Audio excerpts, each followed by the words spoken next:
Hello friends, ओम श्री गणेशाय नमः। ओम नमः शिवाय।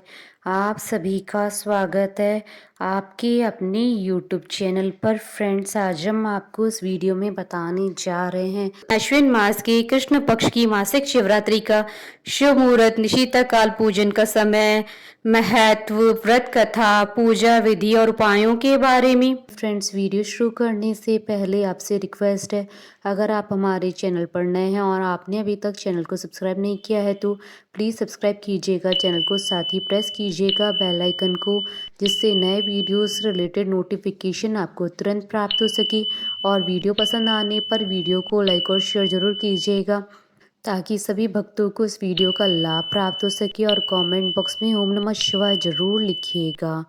हिंदू पंचांग के अनुसार प्रत्येक माह की कृष्ण पक्ष की चतुर्दशी तिथि को शिवरात्रि का व्रत किया जाता है। यह दिन भगवान भोलेनाथ को अति प्रिय होता है। शिवरात्रि का दिन भगवान शिव जी को प्रसन्न करने के लिए बहुत ही विशेष माना जाता है। इस दिन भगवान शिव और माता पार्वती जी की पूजा का विशेष महत्व होता है।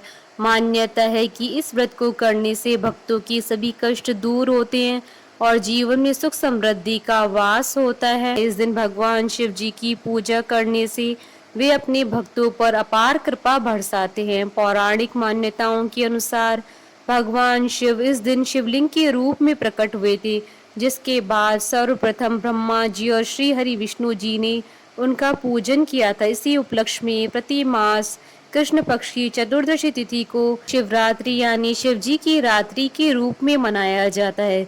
इस दिन शिव भक्त व्रत करते हैं और अपने आराध्य देव को प्रसन्न करने के लिए विधि विधान के साथ उनकी पूजा करते हैं।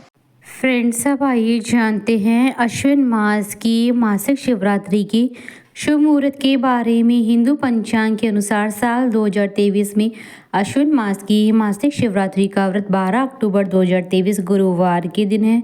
अश्विन कृष्ण चतुर्दशी तिथि प्रारंभ होगी 12 अक्टूबर 2023 को शाम 7:53 पर और अश्विन कृष्ण चतुर्दशी तिथि का समापन होगा 13 अक्टूबर 2023 को रात्रि 9:50 पर और निशिता काल पूजन का समय रहेगा रात्रि 11:43 से रात्रि 12:50 तक। कुल अवधि 50 मिनट है। फ्रेंड्स, अब आइए जानते हैं मासिक शिवरात्रि की पूजन विधि और नियमों के बारे में। कृष्ण पक्ष की चतुर्दशी तिथि को प्रातः काल जल्दी उठकर स्नान आदि करने के पश्चात स्वच्छ वस्त्र धारण करें। अपने घर के मंदिर की साफ सफाई करके गंगा जल छिड़के। इसके बाद भगवान शिव जी के समक्ष धूप दीप प्रज्वलित करें। यदि आपके घर में शिवलिंग है तो शिवलिंग का अभिषेक करें। इसके बाद शिव जी की प्रिय चीजें श्वेत पुष्प, फल, बेल पत्र, धतूरा, बांग आदि चीजें अर्पित करें। इस दिन किसी शिव मंदिर में जाकर भगवान शिव सहित पूरे शिव परिवार का पूजन करें और शिव जी का रुद्राभिषेक करें। पूजा पूर्ण होने के बाद शिव जी की आरती करें।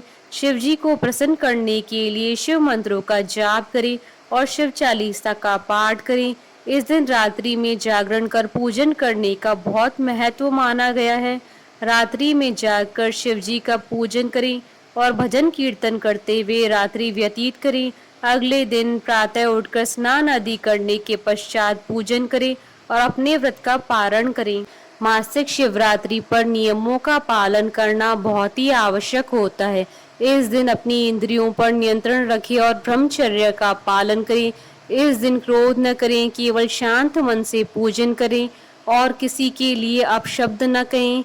इस दिन भूलकर भी किसी तामसिक चीज या फिर मांस मदिरा का सेवन न करें।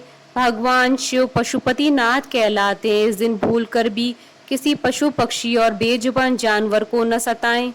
फ्रेंड्स, अब आइए जानते हैं मासिक शिवरात्रि के दिन किए जाने वाले उपायों के बारे में। बिजनेस में सफलता के लिए मासिक शिवरात्रि के दिन शिव चालीसा का पाठ करना चाहिए। शिव चालीसा का पाठ करने के लिए भगवान शिव जी के आगे देसी घी का दीपक जलाएं और वहीं भगवान की तस्वीर के आगे बैठकर शिव चालीसा का पाठ करें।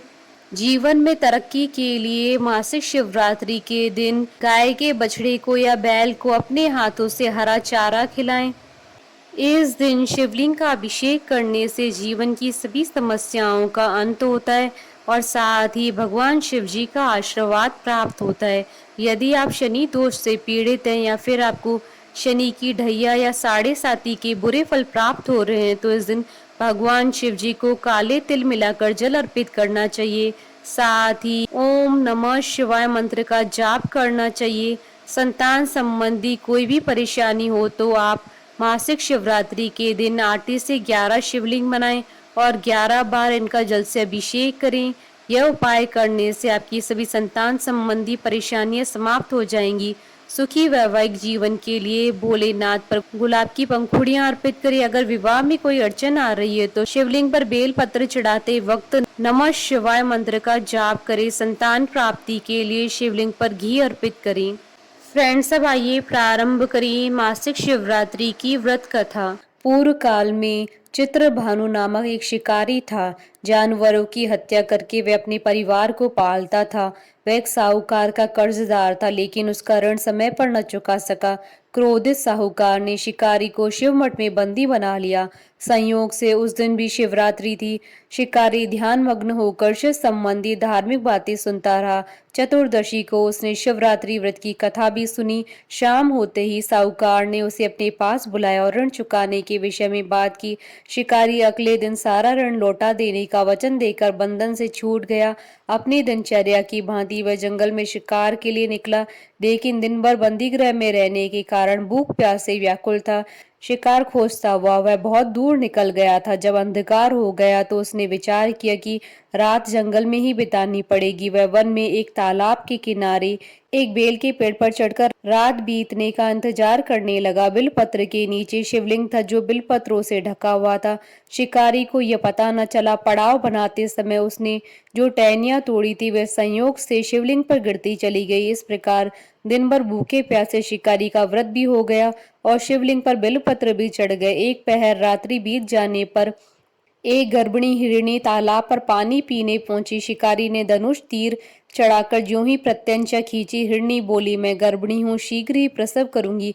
तुम एक साथ दो जीवों की हत्या करोगे जो ठीक नहीं है। मैं बच्चे को जन्म देकर शीघ्र तुम्हारे समक्ष प्रस्तुत हो जाऊंगी, तब मार लेना।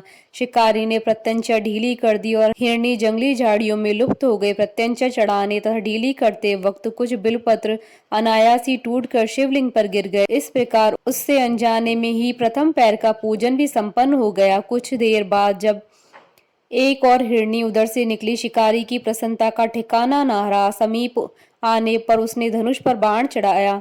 तब उसे देख हिरणी ने विनम्रता पूर्वक निवेदन किया, हे शिकारी, मैं थोड़ी देर पहले ऋतु से निवृत्त हुई हूँ, कामातुर विहरणी हूँ, अपने प्रिय की खोज में भटक रही हूँ। मैं अपने पति से मिलकर शीघ्र ही तुम्हारे पास आ जाऊंगी। शिकारी ने उसे भी जाने दिया। 2 बार शिकार खोकर उसका माथा ठनका।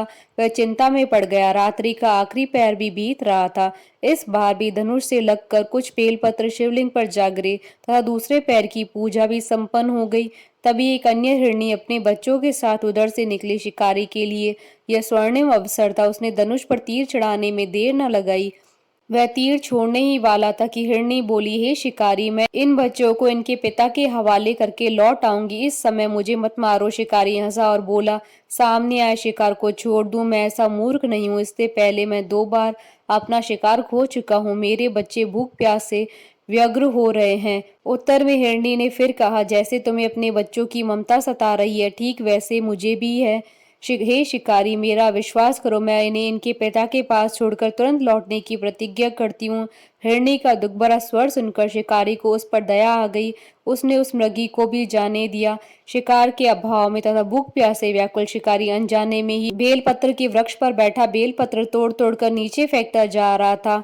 पांव फटने को हो गई और एक एक हष्ट पुष्ट मृग उसी रास्ते पर आ गया। शिकारी ने सोच लिया कि इसका ही शिकार वह अवश्य करेगा। शिकारी की 3 प्रत्यंचा देख मृग विनीत स्वर में बोला, हे शिकारी, यदि तुमने मुझसे पूर्व आने वाली 3 मृगियों तथा छोटे छोटे बच्चों को मार डाला है तो मुझे भी मारने में विलंब न करो, ताकि मुझे उनके वियोग में एक क्षण भी दुख न सहना पड़े। मैं उन हिरनियों का पति हूँ। यदि तुमने उन्हें जीवन दान दिया है तो मुझे भी कुछ क्षण का जीवन देने की कृपा करो। मैं उनसे मिलकर तुम्हारे समक्ष उपस्थित हो जाऊंगा। मृग की बात सुनते ही शिकारी के सामने पूरी रात का घटनाक्रम घूम गया। उसने सारी कथा मृग को सुना दी। तब मृग ने कहा, मेरी तीनों पत्नियां जिस प्रकार प्रतिज्ञाबद्ध होकर गई हैं, मेरी मृत्यु से अपने धर्म का पालन नहीं कर पाएंगी। अतः जैसे तुमने उन्हें विश्वास पात्र मानकर छोड़ा, वैसे ही मुझे भी जाने दो। मैं उन सबके साथ तुम्हारे सामने शीघ्र उपस्थित होता हूँ। शिकारी ने उसे जाने दिया। इस प्रकार सुबह हो गई।